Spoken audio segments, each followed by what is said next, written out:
राजस्थान विश्वविद्यालय द्वारा NEP 2020 के अंतर्गत सेमेस्टर तृतीय के अंदर मल्टी डिसिप्लिनरी कोर्स चालू किया गया है।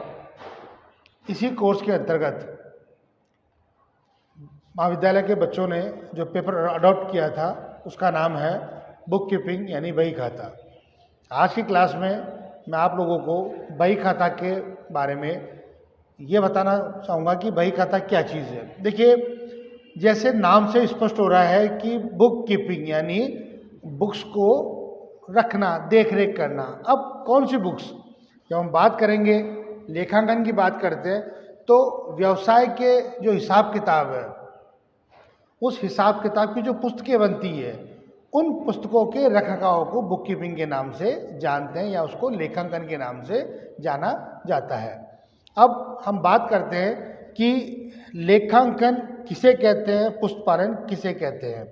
वास्तव में अगर टेक्निकली कहा जाए तो व्यवसाय जगत के अंतर्गत, ये व्यावसायिक संस्था के अंदर जो लेखे जोखे रखे जाते हैं, उन लेखे जोखों के लिए हमें कुछ किताबें बनानी पड़ती है, कुछ किताबों का निर्माण करना पड़ता है और वो सभी किताबें पुस्तपालन के अंतर्गत आती है। यानी हम बात करें लेखांकन की, यानी लेखांकन से आशय क्या होगा? व्यवसाय के समस्त हिसाब किताब, लेन देन, जितने भी लेन देन हैं, उन लेन देनों को पहले इकट्ठा करना यानी संग्रहित करना, उनको विभाजित करना, विश्लेषित करना, ये सब लेखांकन के अंतर्गत आता है। अर्थात ये कह सके कि लेखांकन से आशय व्यवसाय के सभी हिसाब किताब को या देख रेख करने के लिए हमें लेखांकन आवश्यक होता है। अब बात करते हैं हम पुस्तपालन की। पुस्तपालन वास्तव में व्यवसायिक जगत के अंदर जो पुस्तपालन अर्थात लेखा पुस्तकें रखने की आवश्यकता सदैव बनी रहती है और उन पुस्तकों को रखने के लिए, देख रेख करने के लिए जो प्रक्रिया अपनाई जाती है उसे हम पुस्तपालन के नाम से जानते हैं। वास्तव में ये कहा जाए कि लेखा पुस्तकें व्यापार की भाषा अथवा प्रशासन के आँख और कान होते हैं जिसके द्वारा वे व्यवसाय को व्यवस्थित करती है। जैसे हम बात करते हैं पुस्तपालन, पुस्तपालन के ऑब्जेक्ट, क्यों हम पुस्तपालन रखते हैं, पुस्तपालन रखने की आवश्यकता क्या होती है, तो उसमें आप लोग कुछ पॉइंट्स हैं वो नोट कर लें। पहला पॉइंट है व्यवहारों का स्थायी लेखा। देखिए क्या होता है कि मौखिक अगर कोई व्यवहार होता है तो उसका कोई लेखा जोखा नहीं रखा जाता, लेकिन हमें व्यवसाय के अंदर जो भी लेखे जोखे होते हैं, जो हिसाब किताब होता है, उसको लिखना जरूरी है और वो वास्तव में लंबे समय तक वहाँ हिसाब रहे, तो उसके लिए आवश्यक है आपको व्यवसाय को स्थायी लेखा रखना आवश्यक है। दूसरा है देनदारों एवं देनदारों का ज्ञान होना। देनदार कौन होते हैं? यानी जो मुझे देंगे, दो चीज़ें, देनदार हम नहीं देंगे, जो मुझे देंगे वो कहलाता है देनदार के नाम से जानते हैं। तो देनदार मुझे कौन व्यक्ति कितना पैसा देगा, कितनी मद में देगा, कब कब देगा, उस सब का लेखा जोखा देनदारों के अंदर शामिल किया जाता है, वो भी पुस्तपालन के अंदर आता है। सबसे महत्वपूर्ण बात करते हैं हम लोग व्यवसाय के अंदर, व्यवसाय क्यों करते हैं, करने का कारण क्या होता है कि लाभ और हानि यानी इनकम के लिए। इनकम अलग चीज़ है, हम बात करते हैं लाभ हानि, यानी लाभ हानि का हिसाब किताब रखना, कितना लाभ हुआ है, कितना हानि हुई है, यह बिना पुस्तपालन के असंभव होता है। अगला पॉइंट आता है आर्थिक स्थिति की जानकारी करना। देखिए क्या होता है, व्यवसाय के अंदर सबसे महत्वपूर्ण होती है उसकी आर्थिक स्थिति, इकोनॉमिक पोजीशन। बिना पुस्तपालन के आप इस बात को ज्ञात नहीं कर सकते हैं कि मुझे क्या करना है, मुझे मेरी आर्थिक स्थिति कैसी है, सुदृढ़ है, नहीं है, ये क्यों नहीं है, वो सब चीज़ें यानी कि लाभ हानि के बाद में आपकी आर्थिक स्थिति के बारे में जानकारी रखना हमें बहुत आवश्यक, वो बिना पुस्तपालन के संभव नहीं होता है। उसके बाद आता है भावी योजनाएं। देखिए जब व्यवसाय करते हैं तो व्यवसाय में क्या होता है, हम साथ साथ की प्लानिंग करते हैं, कुछ पॉलिसीज़ बनानी होती है, फ्यूचर के लिए प्लान करने पड़ते हैं। फ्यूचर प्लान कब कर पाएंगे? जब मुझे ये पता हो कि मुझे कितना लाभ हुआ है, कितनी हानि हुई है, हानि हुई तो क्यों हुई है, लाभ हुआ है तो क्यों हुआ है, व्यवसाय की स्थिति कितनी सुदृढ़ है, उसी आधार पे हमारे द्वारा भावी योजना यानी कि फ्यूचर प्लानिंग करनी आवश्यक होती है। अब मैं आपको कहूँगा एक छोटी सी डेफिनेशन है जिसे आप नोट कर लें पुष्प पालन के बारे में। देखिए, एक बहुत बड़े लेखा शास्त्री हुए थे बॉटली बॉय। बॉटली बॉय ने पुष्प पालन को बहुत ही सरल शब्दों में, बहुत ही आसान शब्दों में विशेषित किया है। वो आप नोट कर लें, पुष्प पालन व्यापारिक लेन देनों को, पुष्प पालन व्यापारिक लेन देनों को उचित खातों के अंतर्गत दर्ज करने का यानी कि एंट्री करने का विज्ञान और कला है। देखिए, बहुत अच्छी बात कही कि जो पुष्प पालन है वो वास्तव में क्या है, एक आर्ट भी है और एक टेक्निकल भी है, साइंस भी है, क्योंकि बिना तकनीक के हम हमारी लेखा नहीं रख सकते। तो बॉटली बॉय ने ये विशेषित किया कि वास्तव में पुष्प पालन आपका दोनों चीज़ें हैं, जिसके अंदर विज्ञान भी है और कला भी है। अब उन्होंने क्या कहा, उन्होंने ये कहा था कि पुष्प पालन कला विज्ञान तो है ही, लेकिन पुष्प पालन में किस तरह के व्यवहारों को दर्ज किया जाता है। भाई सबसे पहली बात आती है कि हम बिजनेस करते हैं, तो किस तरह के लेन देनों को दर्ज किया जाएगा। तो उन्होंने एक बात कही थी बॉटली बॉय ने कि जो मुद्रा या मुद्रा तुल्य यानी मनी में हो या मनी मेजरेबल हो, मनी के साथ उसको हम लोग समकक्ष मानते हैं, वो मुद्रा तुल्य माना जाता है। उसका उन्होंने कहा नियमित और सुव्यवस्थित ढंग से, यानी कि पुष्प पालन होना जरूरी है। कैसे? नियमित। अगर आप रेगुलरिटी में करते हो तो क्या है, वो पुष्प पालन माना जाएगा। नियमित रूप से होना चाहिए, ऐसा नहीं आज आपने एंट्री कर ली, कल आपने एंट्री कर ली, कुछ करी, ऐसा नहीं। रेगुलर चलना चाहिए आपके पास में। तीसरी चीज़ जो सबसे मेन थी कि हमारे बिजनेस की इकोनॉमिक कंडीशन के बारे में बताता है हमें कि वास्तव में आपकी कंडीशन कैसी है। तो ये पुष्प पालन की डेफिनेशन हो गई। अगला हम जो दर्ज करेंगे वो आता है कि भाई हम लोग पुष्प पालन क्यों करते हैं, क्या कारण है, उसके बारे में साफ साफ बताया गया कि पुष्प पालन के लाभ। तो आपका नेक्स्ट टॉपिक हो जाएगा मेरा पुष्प पालन के लाभ। देखिए, मैं फिर बता रहा हूँ, उद्देश्य और लाभ लगभग समकक्ष होते हैं दोनों में, कुछ ज़्यादा कोई विभेद नहीं होता है। उद्देश्य भी वही है और लाभ भी वही है, लेकिन हमें कुछ पॉइंट्स बढ़ जाते हैं वहाँ पे करने के लिए। जब उद्देश्यों की बात करेंगे तो सबसे पहला पॉइंट आप लिखेंगे आपकी स्मरण शक्ति के अभाव की पूर्ति, यानी जिन हिसाब किताब को हम याद नहीं कर सकते, याद नहीं रख सकते हैं, उसको याद करने के लिए क्या किया हमने, पुष्प पालन का जन्म हुआ। कि आप भूल जाओगे बार बार किसको पैसा दिया, किससे पैसा लिया, क्या किया, तो उससे बेहतर क्या है, भूलने से बढ़िया क्या है कि आप पुष्प पालन को आप दर्ज कर लो, उसको बहियों में दर्ज कर लो। फिर एक बिजनेस के अंदर दूसरा है संस्था के संबंध में विभिन्न जानकारियाँ प्राप्त करना। जब बिजनेस करते हैं हम लोग, बिजनेस का काम करते हैं, तो सबसे मेन चीज़ आती है कि बिजनेस में हमें पता करना पड़ता है किसको पैसा देना है, किससे पैसा लेना है, किसको माल बेचना है, किससे माल खरीदना है, कर्मचारियों को कितना भुगतान करना है। ये सारी चीज़ें, सारे व्यवहार केवल पुष्प पालन में ही किए जा सकते हैं। अगला पॉइंट है न्यायालय में प्रमाण। देखिए, पुष्प पालन को कोर्ट के अंदर भी प्रमाणित किया जा सकता है। आपका कोई व्यवहार है, किसी को आपने पैसा दिया, उसने देने से मना कर दिया कि मैंने इससे कोई सामान नहीं लिया, उसकी एंट्री कहाँ बोलेगी, आपकी बहियों में बोलेगी, आपकी बुक्स में बोलेगी। आप उस बुक्स की कॉपी दिखा सकते हैं, कोर्ट उसको भी लीगली मानता है। नेक्स्ट पॉइंट आता है उधार धन में सुविधा। देखिए, किसी को उधार दिया और उसने मना कर दिया कि आपने मुझे कोई उधार नहीं दिया, तो उधार की वसूली करने के लिए भी पुष्प पालन बहुत ही कारगर सिद्ध होता है। नेक्स्ट आता है सरकार के हिसाब की बात करें, सरकार की तरह सोचे तो वो आता है कर का निर्धारण। हमारे जो टैक्स है, हमारे पे जो कर लगाए जाते हैं, वो हमारी इनकम पे लगाए जाते हैं कर। और इनकम पे कर कैसे होगा, जब तो आपकी बही नहीं होगी तो इनकम का पता नहीं लगेगा, प्रॉफिट का पता नहीं लगेगा। जब प्रॉफिट का पता लगेगा तो सरकार क्या करेगी, उस हिसाब से आपका कर निर्धारित कर देगी। उसके बाद आता है अगला पॉइंट, निर्णय लेने में सहायक। व्यवसाय के संबंध में बहुत से निर्णय लेने पड़ते हैं, बहुत से डिसीजन लेने पड़ते हैं हम लोगों को। उन डिसीजन के लिए क्या होता है कि हमें पुस्तपालन की आवश्यकता होती है। फिर नेक्स्ट है वस्तुओं के मूल्यों का निर्धारण। हमारे जो प्रोडक्ट है, हम जो बेच रहे हैं या जो खरीद रहे हैं, उसकी वैल्यू का एनालिसिस कैसे करेंगे? वैल्यू एनालिसिस के लिए आपको क्या करना पड़ेगा? केवल आपको अकाउंटिंग जरूरी है। Without accounting you can't determinise the price of the product. यानी आप अपने वस्तु का मूल्य ज्ञात नहीं कर सकते हैं। तो ज्ञात करने में क्या होगा?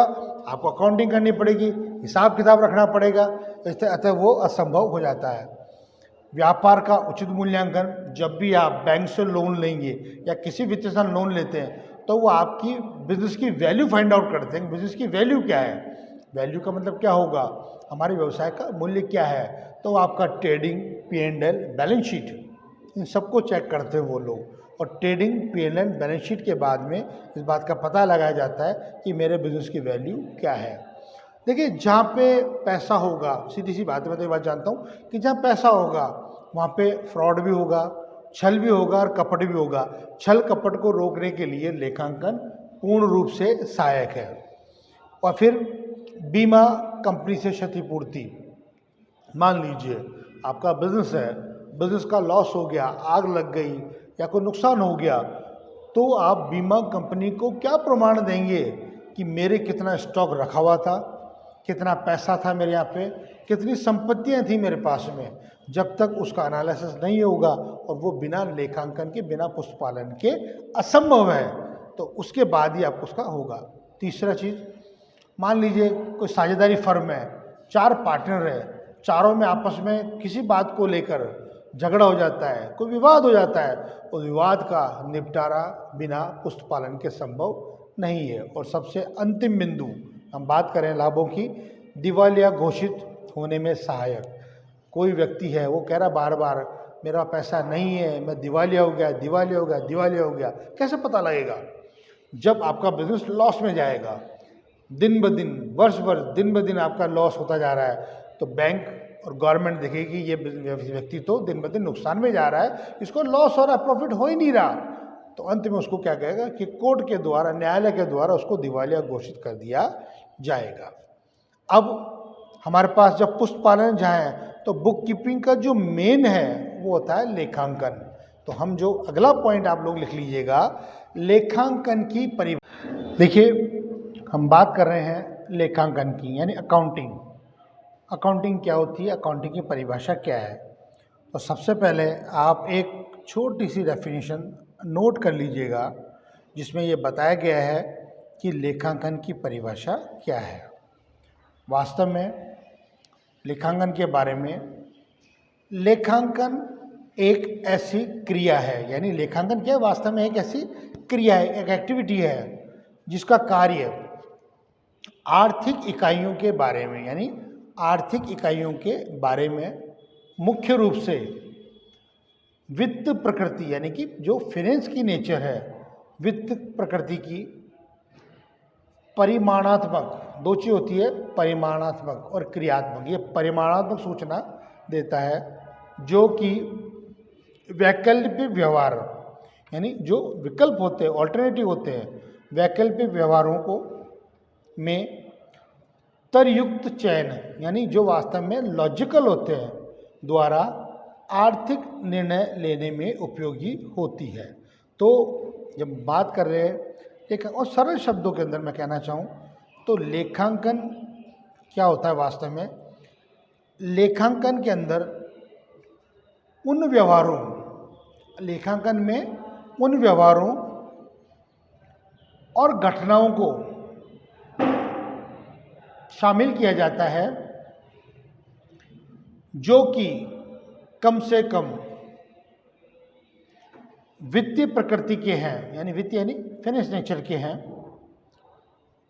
मुद्रा के रूप में प्रभावपूर्ण तरीके से लिखने, कॉमा, वर्गीकृत करने तथा सारांश निकालने एवं उनके परिणामों की व्याख्या करने की कला है।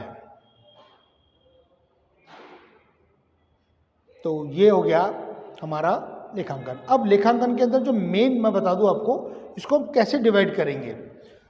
अकाउंटिंग का सबसे पहला जो काम होता है वो होता है रिकॉर्डिंग ऑफ द ट्रांजैक्शंस। हमारे जितने भी अभिलेख हैं, जितने भी चीज़ें हैं अकाउंटिंग की, उन सबको पहले क्या करेंगे, रिकॉर्ड करेंगे, यानी कि पहले उनको लिखेंगे। हर व्यवहार का लेखा जोखा रखेंगे, उसकी एंट्री करेंगे। उस पूरे कार्य को कहा जाता है कि आपने अकाउंटिंग को रिकॉर्ड किया। और जब रिकॉर्ड की बात करेंगे तो उसके लिए हम व्यवसाय में बनाते हैं जर्नल एंट्री। क्या होती है, जर्नल प्रविष्टि या जर्नल एंट्री, जिसके अंदर क्या होता है, रिकॉर्डिंग ऑफ द ट्रांजैक्शन। आपने जो व्यवहार किए हैं उन सबको रिकॉर्ड किया जाता है। दूसरा जो मेन है वो आता है हमारे पास में वर्गीकरण करना, यानी क्लासिफिकेशन करना। सारा इकट्ठा हो गया, इकट्ठा होने के बाद में उसको बांटा जाता है अलग अलग। अलग कैसे बांटेंगे, जो परचेज का है वो परचेज में चला जाएगा, सेल का सेल में चला गया, मजदूरी में चलेगी, यानी खर्चों में चलेगी सारी की सारी, इनकम में चला गया, जो कोई भुगतान है वो बैंक में चला गया, नकद में चला गया। यानी उसको अलग अलग विभाजित यानी वर्गीकृत कर दिया जाता है। तो जर्नल के अंदर जब हम आते हैं तो जर्नल के बाद जो नेक्स्ट स्टेप आता है that is called a ledger यानी खाता बही।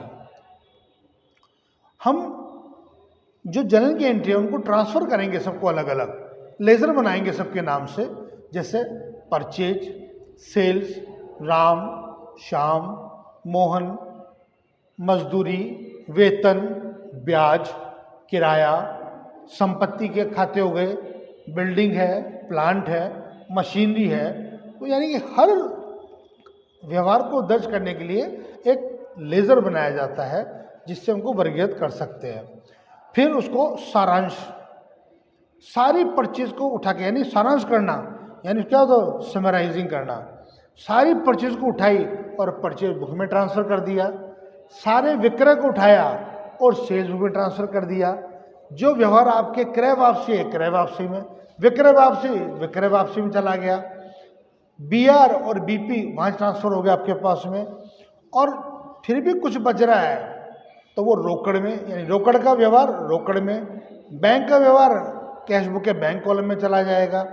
और उसके बाद भी जब सारी सब्सिडी, जब सहायक बहियाँ पूरी हो गई तो अगला नंबर आता है मेरे पास में प्रॉपर जनरल प्रॉपर, यानी मुख्य जनरल। ऐसे व्यवहार जो अन्य किसी भी सहायक बहियों में दर्ज नहीं किए जाते हैं, वे सभी व्यवहार हमारी जनरल प्रॉपर के अंदर शामिल किए जाते हैं। तो सारा हो गया। उसके बाद आता है व्याख्या या निर्वचन। आपने जो सब कुछ किया है, पहले संग्रहित किया, विभाजित किया, सारांश निकाला, फिर आता है इंटरप्रिटेशन, लास्ट इंटरप्रिटेशन, यानी सबको उठा के हम बनाएंगे। हमारा अगला स्टेप तलपट, यानी ट्रायल बैलेंस। ट्रायल बैलेंस में दो ही चीज़ होती है हमारे यहाँ पे, एक डेबिट पक्ष होता है और एक क्रेडिट पक्ष। एक नाम पक्ष हो गया और एक आपका हो गया जमा पक्ष। तो नाम और जमा दोनों पक्ष हो गए आपके पास में, उनसे ट्रायल बैलेंस बनेगा। ट्रायल बैलेंस के बाद में वो ट्रांसफर होंगे, वो trading account, profit and loss account, और लास्ट एंड फाइनल आपका बनेगा बैलेंस शीट। यानी अब हमारा हो गया ट्रेडिंग हो गया, उसके बाद P&L बनाया।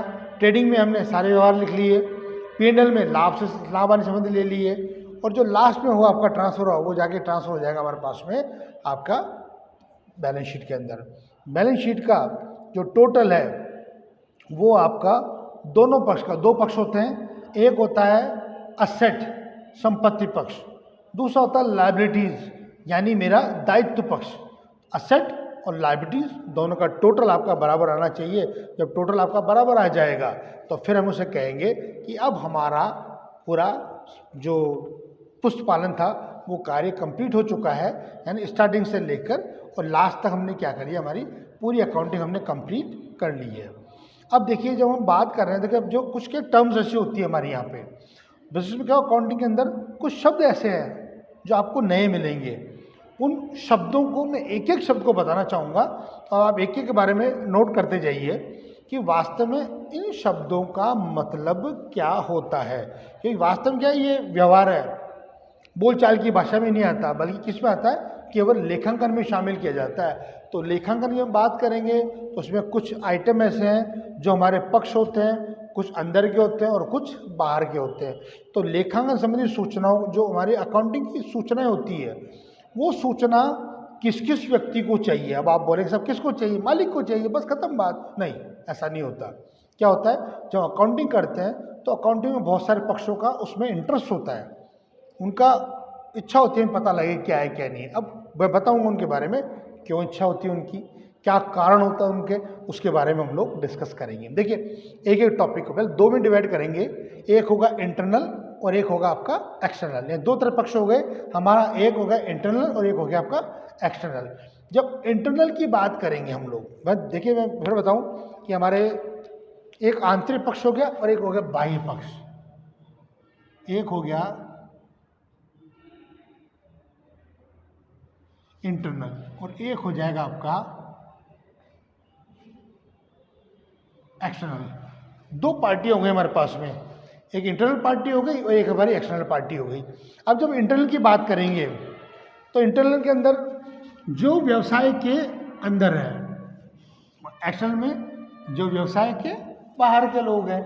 जब अब पहले हम अंदर की बात करते हैं, अंदर कौन कौन होंगे, जो हमारा ऑनर, मालिक, सबसे पहला हक उसी का होता है, मालिक का हक होता है। मालिक ये चाहता है कि मुझे ये तो पता लगे भाई मैंने कितना कमाया, कितना लाभ हुआ, कितनी हानि हुई। ये पहला अधिकार होता है हमारे पास में ऑनर का, जो कंपनी का मालिक होगा। उसके तुरंत बाद जो नंबर आता है मैनेजमेंट, यानी जो कंपनी को मैनेज कर रहे हैं, कंपनी को जो संभाल रहे हैं लोग बाग। भाई मालिक तो है जिसका सब कुछ है, लेकिन संभालने के लिए कुछ लोग लगा रखे हो ना, मैनेजर होगा, असिस्टेंट मैनेजर होगा, चेयरमैन होगा, जो भी वो लोग उसमें लगाते हैं। तीसरे होते हैं कर्मचारी। मैनेजमेंट वाला नंबर किसका आता है, कर्मचारी का। अब आपको सब कर्मचारी क्या मतलब है, कर्मचारी को इसलिए इंटरेस्ट होता है कि क्या जिस संस्था में मैं काम कर रहा हूँ, जो व्यवसाय में जो मैं नौकरी कर रहा हूँ, क्या वो संस्था लाभ में चल रही है या नहीं चल रही है, कहीं वो हानि में तो नहीं चल रही है, क्या वो मुझे अपना वेतन का भुगतान कर पाएगी या नहीं कर पाएगी, क्या मेरा वेतन आगे बढ़ेगा या नहीं बढ़ेगा, क्या मुझे बोनस मिलेगा या नहीं मिलेगा। और सबसे बड़ी बात, स्थायित्व। एक कर्मचारी को एक व्यवसाय में एक ही बात का डर होता है कि कहीं ऐसा तो नहीं है कि मुझे 1 साल बाद ये छोड़ना पड़ेगा, मैं कहीं और कहीं नौकरी करने जाऊंगा। ये कर्मचारी की संतुष्टि, एक हमारे कंसेप्ट होती है कॉमर्स के अंदर, सेटिस्फेक्शन ऑफ द एम्प्लॉइज। कर्मचारी, संतुष्ट कर्मचारी जो होता है वो व्यवसाय की पूंजी है, क्योंकि वो संतुष्ट रहेगा, दिल लगा के काम करेगा, इसलिए उसको जरूरी है कि उसको वेतन समय से मिल जाए, उसके रेस्पेक्ट रिगार्ड पूरा हो वहाँ पे। क्योंकि अगर रेस्पेक्ट रिगार्ड होगा और उसको समय से वेतन मिलेगा, वेतन वृद्धि हो जाएगी, तो वो संस्था के अंदर एक लंबे समय तक काम को पूरा कर सकता है। क्योंकि वो चाहता है कि मेरा परिवार चल रहा है व्यवसाय से, तो हमेशा प्रयास करेगा, ज़्यादा काम करेगा, डिवोटेड होकर काम करेगा कि मेरे व्यवसाय को, ये व्यवसाय किसका नहीं, मेरा खुद का है। ये हो गए कर्मचारी। अब आते हैं हम लोग बाहर के जो पक्ष है। अरे हुईज ऑफ लिस्ट, बहुत लंबी चौड़ी लिस्ट है। अब आप कहोगे सर लंबी चौड़ी क्यों, बाहर वालों क्या मतलब है। अरे भाई मतलब है, उनको ज़रूरत होती है इस बात के लिए। सबसे पहले होंगे लेनदार, जो मेरे से पैसा लेंगे, उसको टेंशन रहती है कि मैंने माल तो दे दिया, पता नहीं सामने वाला मुझे पेमेंट करेगा या नहीं करेगा। तो लेनदार वो हो गए जो मुझसे पैसा लेने वाले हैं, जो मुझसे पैसा लेंगे। उसको भी व्यवसाय की स्थिति की जानकारी होना जरूरी है। सीधी सी बात है, उधार कौन देता है, सामने वाले को मजबूत समझेगा।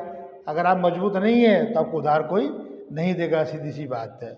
दूसरा होता है ऋणदाता, व्यवसाय को ऋण देने वाले, बैंक हो सकता है, एनबीएफसी हो सकती है, कोई बाहरी पक्षकार हो सकते हैं, कोई व्यवसाय भी हो सकता है आपके पास में। उसका काम क्या होता है कि बिजनेस को वो लोन प्रोवाइड कराते हैं। लोन वाले को चिंता है अपने ब्याज की। अपने अमाउंट की। व्यवसाय अच्छा चलेगा तो समय से पैसा आता जाएगा, अच्छा नहीं चलेगा तो उसके पास पैसे का आवाजाही बिल्कुल ही बंद हो जाएगी।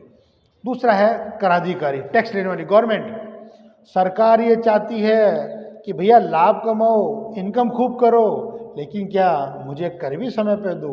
तो उसका भी इंटरेस्ट होता है आपके बिजनेस के अंदर कि मैं बिजनेस में क्या करूँगा, देखूं कितना लाभ हो रहा है, कितनी हानि हो रही है, क्या मुझे कर मिलेगा या नहीं मिलेगा, इन सब के लिए। और उसके बाद आता है कंज्यूमर, उपभोक्ता। जो उपभोक्ता आपका व्यवसाय का प्रोडक्ट परचेज कर रहा है, खरीद रहा है, उसके साथ क्या दिक्कत है, वो प्रोडक्ट खरीदेगा, वो ये अपेक्षा करेगा अगर व्यवसाय अच्छा चलेगा, व्यवसाय दीर्घकाल तक चलेगा तो मुझे क्या होगा, मेरे प्रोडक्ट की प्राइस थोड़ी कम करेगा, मुझे कोई स्कीम देगा, मुझे कोई अच्छा प्रोडक्ट देगा। अच्छा प्रोडक्ट कौन देगा, जो अच्छा व्यवसाय करेगा, जो अच्छा लाभ होगा। तो क्या होगा, दिन ब दिन व्यवसाय के उस प्रोडक्ट की प्राइस कम होती चली जाएगी। फिर आता है आपके पास में श्रम संगठन, जो लेबर यूनियन वगैरह होती है, वो उनका कोई ज़्यादा नहीं है। आपके वित्तीय विश्लेषक होते हैं जो आपके एनालाइज करते हैं। समाजशास्त्री, अर्थशास्त्री, जो आपके व्यवसायों के बारे में बड़े बड़े डिसीजन लेते हैं। सरकार को चाहिए कि आपका व्यवसाय अच्छा चले तो डेवलपमेंट होगा, और लास्ट में होती है जनता। अब आप कहेंगे साहब जनता का क्या रोल है। जनता का रोल ये है कि आपने व्यवसाय को चालू किया, मान लीजिए आपने कहा सर मैंने तो ऐसे सुनसान जगह पे, एक ऐसी रोड है जहाँ पे अभी नया बाईपास बना है, वहाँ पे मैंने व्यवसाय स्टार्ट किया है, या आपने व्यवसाय चालू किया, आपने फैक्ट्री चालू करी। जनता का क्या होगा, आप प्रोडक्ट आप बनाओगे, आपके कर्मचारी काम करेंगे, लेकिन क्या होगा, कर्मचारी जिस रोड से आपके फैक्ट्री तक आएगा उसके रोड कौन बनाएगी, गवर्नमेंट। उस रोड पे कौन चलेगा, वहाँ के लोग चलेंगे, तो रोड बनी। रोड बनने के साथ साथ हमारे वहाँ पे चाय पानी के लिए दुकानें बनने लग जाएगी।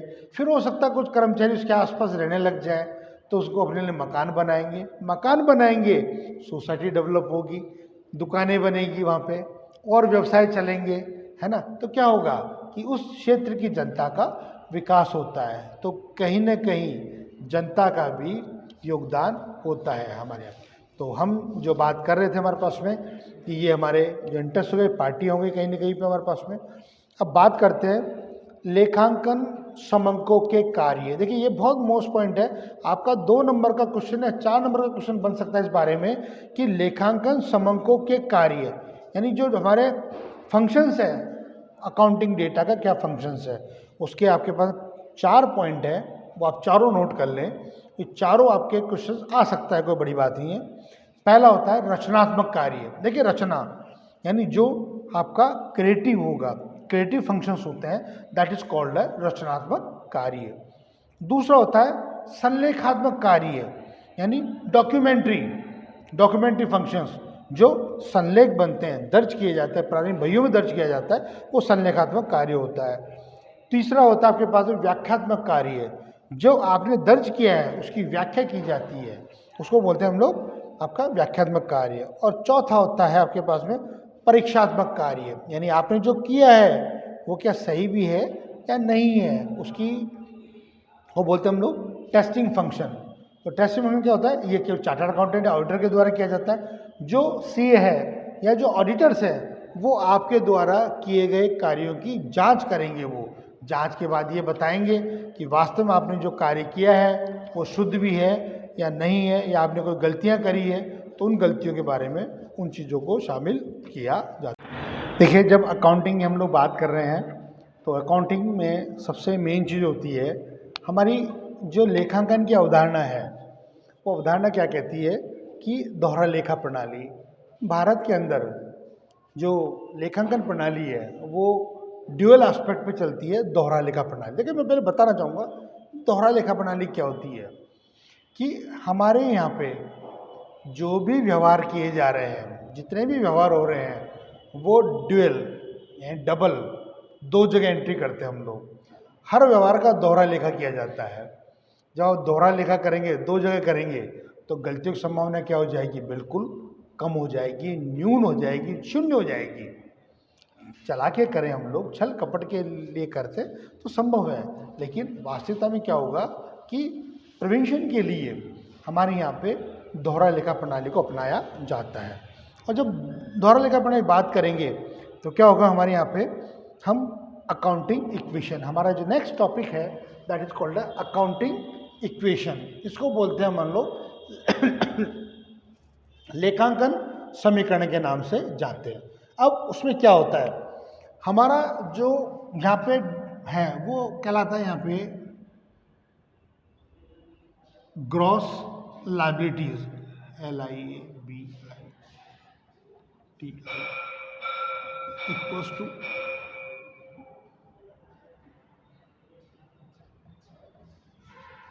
ये है हमारा ग्रॉस लायबिलिटीज, यानी कि जिसे हम कहते हैं सकल दायित्व, और एक होती है हमारी संपत्ति यानी हमारी असेट। तो एक तरफ हो गई संपत्ति और एक तरफ होता है दायित्व। व्यवसाय के दो ही पक्ष होते हैं, दोनों पक्ष क्या होते हैं, एक असेट होगा और एक लायबिलिटी होगी। दोनों में क्या होता है, दोनों के अंदर बैलेंस बनाना है, दोनों इक्वल होने चाहिए। ऐसा नहीं हो कि संस्था की संपत्तियां ज़्यादा हो और दायित्व कम, नहीं। असेट और लायबिलिटीज दोनों हमारी बराबर बराबर होती है। हमारे यहाँ पे सेग्रीगेशन होगा उसके बाद भी, जब हम नीचे चलेंगे तो ये हमारा लायबिलिटीज दो पार्ट में बढ़ जाती है। एक कहलाती है कैपिटल और एक हो जाएगी आपकी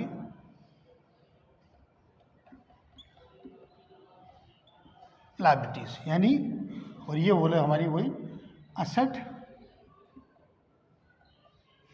यानी हमें हमारी जो ग्रॉस लायबिलिटी है उसको हमने डिवाइड किया, डिस्ट्रीब्यूट होती है दो तरीके से होती है।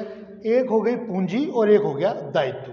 सकल दायित्व को भी दो भागों में बांटा गया। अब आप कहेंगे कि सर संपत्ति तो चलो ठीक है, जो कैपिटल है ये भी तो मेरी है, यानी पूंजी किसकी है, मेरी खुद की है, ये दायित्व कैसे हो गई? सीधी सी बात है। व्यवसाय का एक होता है, अकाउंटिंग का एक प्रिंसिपल है, यानी बिजनेस और businessman both are the differ. व्यवसाय और व्यवसाय दोनों अलग अलग होते हैं, यानी दोनों एक नहीं है। हम बोले अरे साहब कैसी बात कर रहे हो सर, आप भी व्यवसाय और व्यवसाय एक ही तो होते हैं, कैसे होता है? अरे भाई लेखांकन क्या बोलता है, अगर आपका व्यवसाय खत्म हो गया क्या व्यवसाय मर जाएगा? नहीं। और क्या व्यवसाय मर गया तो व्यवसाय खत्म हो जाएगा? नहीं। तो जब हम व्यवसाय प्रारंभ करते हैं, हम पूंजी लगाते हैं, तो व्यवसाय का दायित्व होता है कि उस पूंजी को लाभ कमा के मुझे वापस लौटाए। यानी ये जो दायित्व हो गया किसके प्रति हो गया? ये मालिक के प्रति हो गया, ये बाहर वालों के प्रति हो गया, और इन दोनों से क्या बनी? मेरी संपत्ति बन गई। तो इक्वेशन हो गई, यानी capital plus liability equals to asset. ये बराबर चलेगा, ये सारा बैलेंस बराबर चलेगा, इसमें कहीं कोई वेरिएशन नहीं आएगा, दोनों प्रॉपर चलेंगे साथ साथ। अब आपको नहीं साहब ऐसा, इसको कैसे चलेगा? पूंजी यानी व्यवसाय कहता है मैं आपको लाभ कमा के आपको चुकाऊंगा, क्योंकि ये ऐसा पॉइंट है जो लेखांकन की पहली नींव है। जिस स्टूडेंट ने समझ लिया कि व्यवसाय और व्यवसायी अलग अलग है, ये मानो उसको लेखांकन पूरा ही आ गया। दायित्व, हाँ दोनों चीज़ें, ये बाहर वाले का दायित्व है। अब कोई कहे साहब इसको और थोड़ा हम इसको और करते हैं, क्या होता है इसमें बता दूं आपको। अगर ये बढ़ेगी तो ये भी बढ़ेगी, और ये कम होगी तो ये भी कम होगी। अब वो कैसे होगा? छोटा सा एग्जांपल लेके चलते हैं। हमने एक लिया कि साहब मेरी लायबिलिटी और मेरी असेट। अब क्या होगा? आपने कहा मैंने राम को 5,000 रुपये चुकाए, यानी यहां लिखेंगे हम पेड कैश टू राम। चुकाया, कहां से चुका गए? नकद में से, यानी क्या हो गया मेरे यहाँ पे? कैश कम हो गया। इधर तो क्या हो गया? राम को चुका दिए तो लेनदार कम हो गए, इधर आपको क्या हो गया? नकद गया तो कैश भी कम हो गया। कहीं ना कहीं आपका दोनों जगह कमी आ गई। तो ये हो गया कि अगर मैंने राम को 5,000 रुपये चुकाए, ये भी कम और ये भी कम। अब एक दूसरा पॉइंट लेके चलते हैं हम लोग। आपने कहा सर मैंने बिल्डिंग खरीदी 5 लाख रुपए की, तो क्या होगा? मैं फिर बता रहा हूँ, आपने क्या खरीदी? बिल्डिंग खरीदी। व्यवसाय में क्या आ रहा है? बिल्डिंग आ रही है। व्यवसाय से क्या जा रहा है? पैसा जा रहा है। तो जब आई बिल्डिंग खरीदी तो आपकी असेट बढ़ गई। कितने से बढ़ गई? 5 लाख रुपए से। और इसका भुगतान किया मैंने काय में किया? नकद में किया। तो कैश कितना कम हो गया मेरे यहां से?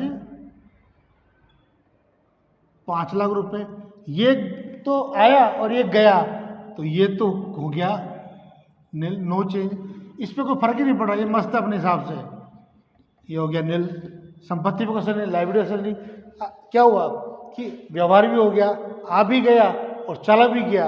लेकिन क्या होगा? व्यवसाय में ही आया और व्यवसाय से ही गया, इस पे कोई प्रभाव नहीं पड़ेगा। लेकिन आप ये कहो कि सर मैंने तो बैंक से लोन लेके बिल्डिंग खरीदी है मैंने, ठीक है, दोबारा बोल रहा हूं, पॉइंट को ध्यान से सुनिएगा। बैंक से लोन लेके आपने बिल्डिंग खरीदी 5 लाख रुपए की। संपत्ति कितनी की आई भाई? 5 लाख। बैंक लोन कितने का हो गया? 5 लाख। यानी दोनों जगह वृद्धि हो गई। यहां भी 5 लाख बढ़ गया और यहां भी 5 लाख बढ़ गया, यानी मेरा बैलेंस फिर बराबर। तो अकाउंटिंग इक्वेशन का ये है कि व्यवसाय में कुछ भी हो, आए या जाए, कुछ भी हो, लेकिन ये दोनों क्या होना चाहिए? बैलेंस हमेशा बराबर बराबर रहना चाहिए। तो आपको बेसिक क्या ध्यान रखना है कि मेरे को लायबिलिटी और असेट, ये मेरे फंडामेंटल हो गया, और capital plus liability equals to asset, ये अकाउंटिंग इक्वेशन है। ये भी आपका 2 नंबर का क्वेश्चन बन सकता है। मैं आपको फिर बता दूं, पेपर आपका आएगा, ये 100 नंबर का पेपर है हमारा बुक कीपिंग का। मैं दोबारा बताता हूं आपको, क्योंकि असेट लायबिलिटी बता दी मैंने, ये तो बताऊं आप लोगों को कि वास्तव में पेपर का पैटर्न क्या होगा मेरे यहां पे।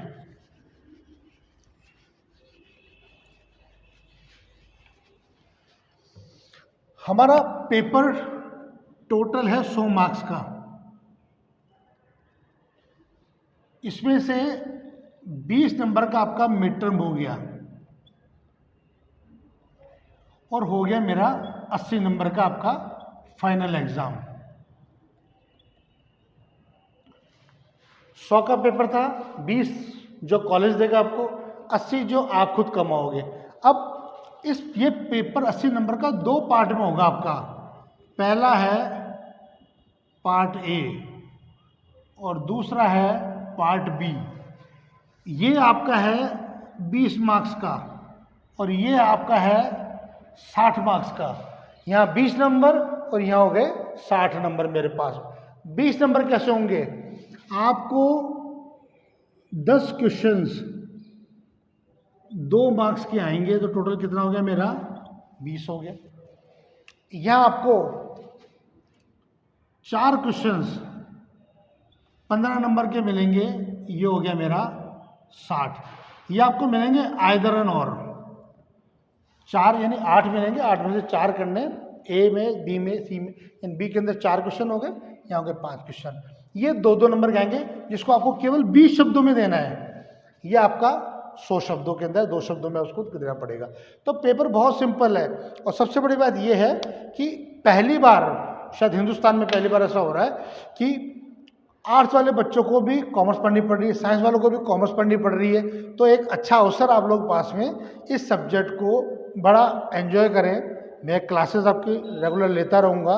कुछ फंडामेंटल्स आज अपन ने बताया आप लोगों को, इसको आप करें। फिर भी आपको कोई दिक्कत होती है, कोई समस्या होती है, तो आप कॉलेज में आके मेरे से कभी भी मिल सकते हैं। लेकिन ये चीज़ें हैं, पेपर का पैटर्न हो गया, फंडामेंटल्स आज होगा अकाउंटिंग का। कल जो हम स्टार्ट करेंगे वो करेंगे जर्नल के बारे में, यानी कि हमारा बेसिक होगा जर्नल लेजर, उसको डिस्कस करेंगे। क्योंकि अपन चाह रहे हैं कि हमारा टारगेट ये है कि हम लोग करीबन 15-20 दिन की क्लासेस हमने रखी है, उसमें आपका कंप्लीट कोर्स आपका कवर कर दिया जाए। धन्यवाद।